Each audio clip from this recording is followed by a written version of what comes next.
बढ़ता चला जाए। और दूसरे बाजू में अंग्रेजों के देश से जितना माल हिंदुस्तान में आएगा वो सब टैक्स फ्री कर दो ताकि वो सस्ता हो जाए और हिंदुस्तान के गांव गांव में बिके। हिंदुस्तानी व्यापारियों पर टैक्स लगेगा और अंग्रेजी व्यापारियों पर टैक्स नहीं लगेगा, ये नीति बनाई गई थी और इस नीति का नाम था पॉलिसी फॉर फ्री ट्रेड, मुक्त व्यापार की नीति। और उनके मुक्त व्यापार की परिभाषा क्या थी? एक बार अंग्रेजों की संसद में बहस चली। हमारे पास अंग्रेजों की संसद में जो बहस चली है उसके कुछ दस्तावेज हैं। तो उन दस्तावेजों का अध्ययन करने के बाद पता चला कि एक दिन अंग्रेजी संसद में बहस चल रही थी और अंग्रेजी संसद में बहस चल रही थी तो एक अंग्रेज एमपी ने सवाल पूछा कि ये फ्री ट्रेड क्या है। तो एक अंग्रेज दूसरे नेता ने उसका जवाब दिया कि अंग्रेजों का माल हिंदुस्तान के गांव गांव में बिके, ये है फ्री ट्रेड। और बदले में हिंदुस्तानी कंपनियां जो चलती हैं वो बंद हो जाएं, ये है फ्री ट्रेड। हिंदुस्तान के लोगों से कच्चा माल हम ले जाएं बिना पैसे में, ये है फ्री ट्रेड। और अंग्रेजों के देश से पक्का माल बनाकर वापस हिंदुस्तान में बेचें, ये है फ्री ट्रेड। तो उस एमपी ने पूछा कि इस फ्री ट्रेड को भारत में चलाने के लिए आपने क्या किया? तो दूसरा अंग्रेज एमपी जवाब दे रहा है कि हमने हिंदुस्तान में टैक्सेशन का नेटवर्क बना दिया। तो कितना टैक्स लगाया है आपने हिंदुस्तानी व्यापारियों पर? तो अंग्रेज एमपी बता रहा है कि हिंदुस्तानी व्यापारी अगर 100 रुपए का व्यापार करे तो उसके ऊपर हमने 127 रुपए का टैक्स लगा दिया। तो पहले वाला एमपी फिर पूछ रहा है कि ये 100 रुपए के व्यापार पर अगर 127 रुपए का टैक्स देना पड़ेगा हिंदुस्तानी व्यापारी को तो इसके नतीजे क्या निकलेंगे? तो वो कह रहा है इसके दो ही नतीजे निकलेंगे। पहला नतीजा यह निकल सकता है कि अगर हिंदुस्तानी व्यापारी ईमानदार है और ईमानदारी से वो 127% टैक्स देना शुरू कर देगा तो धीरे धीरे उसका धंधा बंद हो जाएगा, क्योंकि 100 रुपए के व्यापार पर अगर 127 रुपए का टैक्स देना पड़ जाए तो वो व्यापारी धंधा नहीं कर सकेगा। तो उसने कहा दूसरा रास्ता क्या होगा?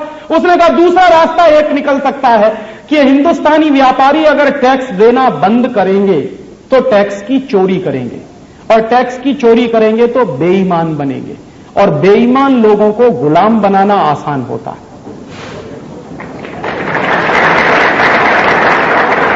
माने अंग्रेजों के सामने बिल्कुल स्पष्ट है कि हिंदुस्तानी व्यापारी अगर ईमानदारी से टैक्स देंगे तो बर्बाद हो जाएंगे और अगर टैक्स देना बंद करेंगे, चोरी करेंगे तो बेईमान हो जाएंगे। या तो हम उनको बेईमान बना देंगे या उनको हम पूरी तरह से खत्म कर देंगे। बेईमान बनेंगे तो भी बर्बाद होंगे हमारे कब्जे में आने के बाद, और ईमानदारी से टैक्स भरेंगे तो भी बर्बाद होने ही वाले हैं। इसलिए हमने टैक्सेशन का सिस्टम भारत में चलाया है। यह ब्रिटिश पार्लियामेंट की डिबेट है। और दुर्भाग्य से आपको मालूम है जितने टैक्स अंग्रेजों ने लगाए वो सब के सब आज भी आपके ऊपर लगे हुए हैं। और अंग्रेजों की सरकार की नीति क्या थी? अंग्रेजों की सरकार की नीति बहुत स्पष्ट थी कि भारत के लोगों पर इतना टैक्स लगा दो कि वो बर्बाद हो जाए। आपकी सरकार भी आजादी के 50 साल के बाद उसी नीति का अनुसरण कर रही है। अंग्रेजों ने भारत के व्यापारियों पर टैक्स लगाया भारत का व्यापार खत्म करवाने के लिए। आपकी सरकार भी आपके व्यापारियों पर टैक्स लगा रही है आज के व्यापारियों का व्यापार खत्म कराने के लिए। आप सोचिए, जो बुजुर्ग यहां बैठे हैं उनको शायद याद होगा, अंग्रेजों ने सबसे पहले जब इनकम टैक्स लगाया था तो वो होता था 97% इनकम टैक्स था अंग्रेजों के जमाने में। 97%। माने 100 रुपए की आमदनी है तो 97 रुपए अंग्रेजों की सरकार को आप टैक्स में दे दीजिए, बस 3 रुपया आपको छोड़ा जाएगा। जो 97% इनकम टैक्स लगाया था अंग्रेजों ने, वो इनकम टैक्स आजादी मिलने के बाद भी लगभग 30-40 साल तक लगा रहा। जो बुजुर्ग यहां बैठे उनको याद होगा कि 1982 के साल तक इस देश में इनकम टैक्स लगता था 97%। क्यों? 1947 में अंग्रेज चले गए थे तो अंग्रेजों के बाद यह इनकम टैक्स भी चला जाना चाहिए था, लेकिन वही इनकम टैक्स आजादी के बाद 1982 के साल तक लगता रहा और आपका खून चूसता रहा। अंग्रेजों ने लगाया था सेंट्रल एक्साइज का टैक्स। अंग्रेज चले गए 1947 में, सेंट्रल एक्साइज का टैक्स खत्म हो जाना चाहिए, लेकिन वो आज भी चल रहा। अंग्रेजों ने लगाया था ऑक्ट्रॉय का टैक्स। अंग्रेज चले गए 1947 में, वो टैक्स खत्म हो जाना चाहिए था, लेकिन वो आज भी लगा हुआ। अंग्रेजों ने लगाया टोल टैक्स, अंग्रेज चले गए 1947 में, वो चला जाना चाहिए था टोल टैक्स का कानून, वो आज भी लगा हुआ। और टैक्सेशन का पूरा सिस्टम अंग्रेजों ने चलाया था आपको बर्बाद करने के लिए। अंग्रेजों के उन्हीं दस्तावेजों के आधार पर एक जानकारी और मिली हमको कि ये टैक्सेशन का जो डिपार्टमेंट बनाया अंग्रेजों ने, उस डिपार्टमेंट में जो ऑफिसर्स होते थे उनकी ट्रेनिंग कैसे दी जाती थी। जो अंग्रेजों के टैक्सेशन के डिपार्टमेंट में ऑफिसर्स आते थे टैक्स कलेक्शन के लिए, जिनकी ट्रेनिंग होती थी, उनकी ट्रेनिंग कैसे दी जाती थी। तो ट्रेनिंग देने के लिए अधिकारियों को एक फिलॉसफी सिखाई जाती थी। क्या फिलॉसफी सिखाई जाती थी कि आप टैक्स कलेक्ट कर पाएं या न कर पाएं, ये इमैटीरियल है। माने आप रेवेन्यू कलेक्शन करें न करें, ये इमैटीरियल है, लेकिन आप हिंदुस्तानी व्यापारियों को इतना परेशान करिए कि वो अपना धंधा बंद कर दें। तो क्या होगा? तो जब हिंदुस्तानी व्यापारी अपना धंधा बंद करना शुरू कर देंगे तो अंग्रेजों के धंधे हिंदुस्तान में चलेंगे। ये उनकी नीति थी। तो टैक्स का कलेक्शन करने वाले अधिकारियों की ट्रेनिंग जिस आधार पर होती थी अंग्रेजों के जमाने में, आज भी टैक्स का कलेक्शन करने वाले अधिकारियों की ट्रेनिंग वैसे ही होती है। और आज भी उन अधिकारियों को यही सिखाया जाता है कि आप रेवेन्यू कलेक्शन कर पाए न कर पाए, लेकिन हिंदुस्तानी व्यापारियों को इतना परेशान करिए कि वो अपना धंधा बंद करके बैठ जाए। और इसी के साथ एक तीसरी बात और बताऊं कि एक बार अंग्रेजी पार्लियामेंट में एक बहस और चली, वो हिंदुस्तान में भी चली। यहां वॉयसराय होता था, वॉयसराय की काउंसिल होती थी। पहले ये पार्लियामेंट नहीं थी, ये पार्लियामेंट तो 1925-26 में बना, उसके पहले वॉयसराय की काउंसिल के माध्यम से पूरा देश चलता था। तो एक बार हिंदुस्तान में जो वॉयसराय था उसकी काउंसिल में डिबेट चली। क्या डिबेट चली? एक मेंबर था वॉयसराय की काउंसिल का, वो ये कह रहा है कि हमने इनकम टैक्स एक्ट इतना कॉम्प्लेक्स बनाया है, इतना जटिल बनाया है, जो सीधे सीधे समझ में नहीं आता। उसी मेंबर ने एक बात और कही कि सेंट्रल एक्साइज का टैक्स जो है वो उससे भी ज्यादा कॉम्प्लिकेटेड है। तो ऐसा क्यों किया है?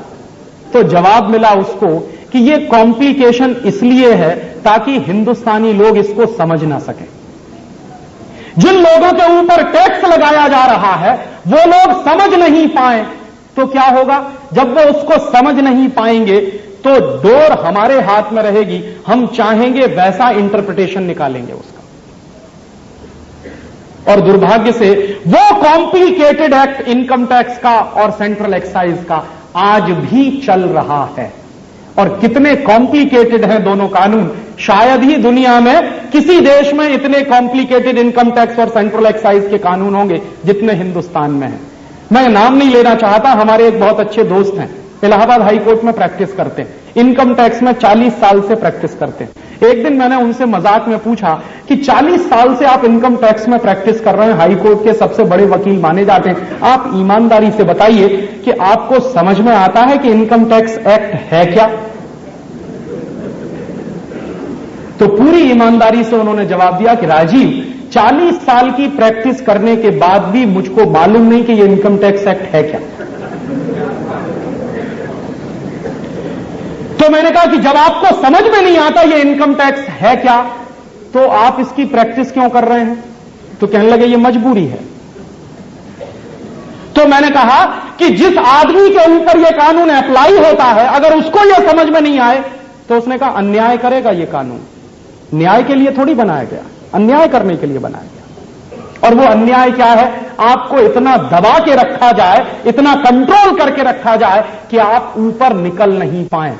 और मैं लोगों को, इस देश के उन व्यापारियों को, उद्योगपतियों को धन्यवाद देता हूं जो income tax, central excise, toll tax, sales tax, octroi tax, पता नहीं सर्विस टैक्स, क्या क्या टैक्स के होते हुए भी कुछ कर रहे हैं और आगे बढ़ रहे हैं। आप धन्यवाद के पात्र हैं। वरना भारत सरकार ने तो आपको मारने में कोई कसर नहीं छोड़ी। और जानते हैं आज क्या चल रहा है इस देश में? आज इस देश में वही चल रहा है जो अंग्रेजों के जमाने में चलता था। अंग्रेजों के जमाने में क्या चलता था? अंग्रेजी माल आएगा, टैक्स फ्री होगा और हिंदुस्तानी व्यापारियों पर टैक्स लगाया जाएगा। पिछले 7 वर्षों से हिंदुस्तान में जो ग्लोबलाइजेशन और लिबरलाइजेशन चल रहा है उसमें क्या हो रहा है, बाहर से आने वाले माल पर लगातार ड्यूटीज कम की जा रही हैं और हिंदुस्तानी लोगों को